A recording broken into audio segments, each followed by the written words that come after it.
Steph, Mark Schwartz, ESPN.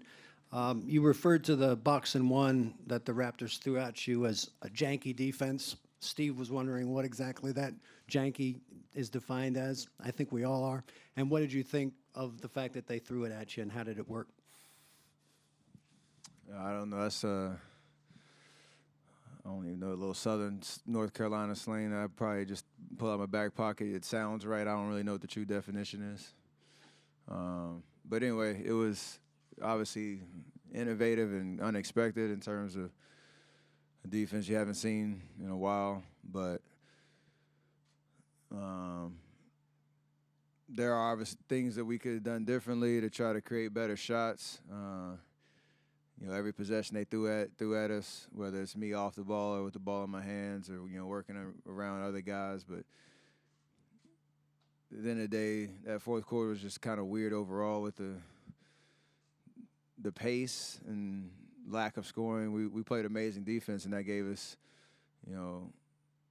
that cushion to close the game out and sustain that lead, even though we weren't able to create, much offense in those last 6 minutes. But we'll be prepared for what they throw at us, going forward in this series, and just got to be able to adapt. That's pretty much what the finals is about at this stage, where you got to expect to see literally anything and a lot of desperation in certain moments of games when they make those type of calls. So we'll be ready for whatever. When's the last time you saw a box and one in the NBA? I honestly can't remember.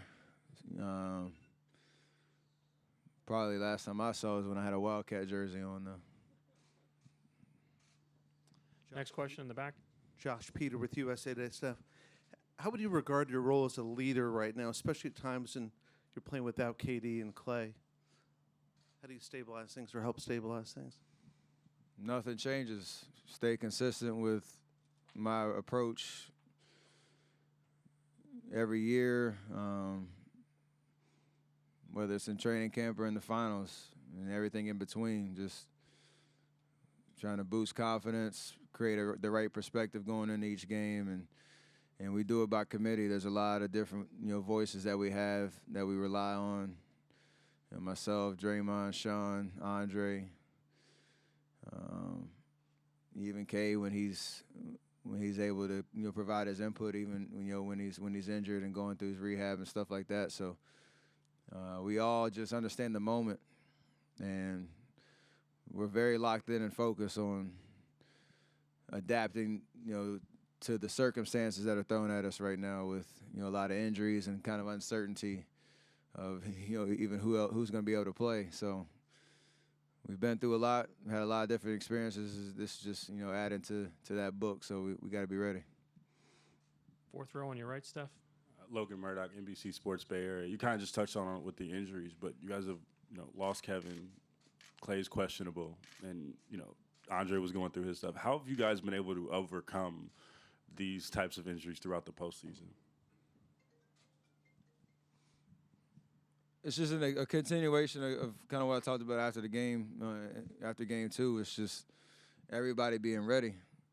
The way that we play, I think everybody feels involved on both ends of the floor and has an opportunity to impact the game.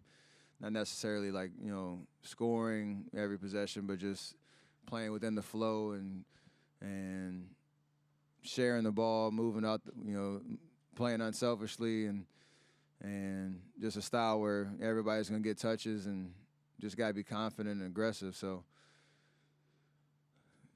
again, day to day, it's just whoever's healthy, be ready to go, compete, have fun doing it, and whoever's out there on the floor just feel like you can't help us win the game, and a lot of guys showed that resiliency in game two, and it's going to have to continue for us to get 3 more wins. Mark here in the front.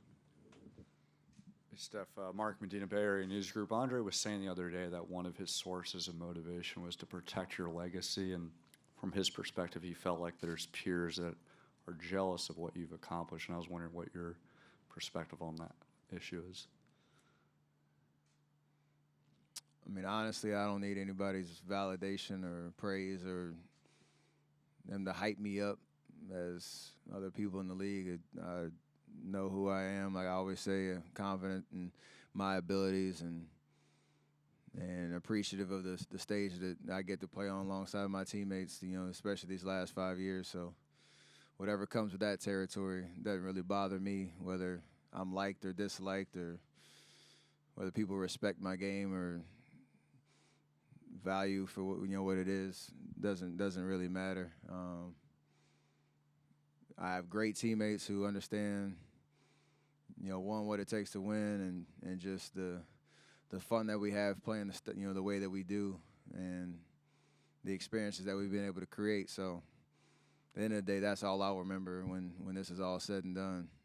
Andre is the guy that kind of sets the tone when it comes to the overall perspective of what we're doing and protecting the conversation around that. But again, at the end of the day, I love playing, for championships and being on the stage, and I want it to continue for as long as it can. Third row on the far right. Monty Poole, NBC Sports Bay Area. Steph, when DeMarcus went down in Game 2 of the first round, I think there was a thought that maybe he wouldn't be able to come back in the postseason. Obviously, he's back now, and given what he was able to give you guys in Game 2 the other night, just what is your feeling about having him back among all the other injuries? You get him back, and what does he mean to you guys going forward? I'm just happy for him, to be honest. I mean, like you said, there was so much uncertainty around his timeline, coming back, and for this to be his first finals experience, you can't be, more happy for him to have an opportunity to really impact the series in a positive way for us. And Game 2 was a huge step in the right direction in terms of him being able to play that many minutes and just increase his workload with all he's been through this last, 16, 18 months. So happy to have him back. He's going to be huge for us the rest of the series.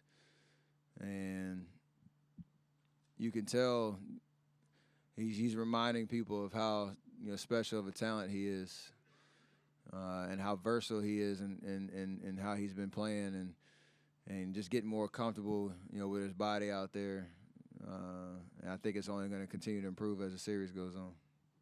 Last question here in the second row. Yeah, Jeff Ferrato, Bay Area News Group. Just piggybacking off of what Monty asked you.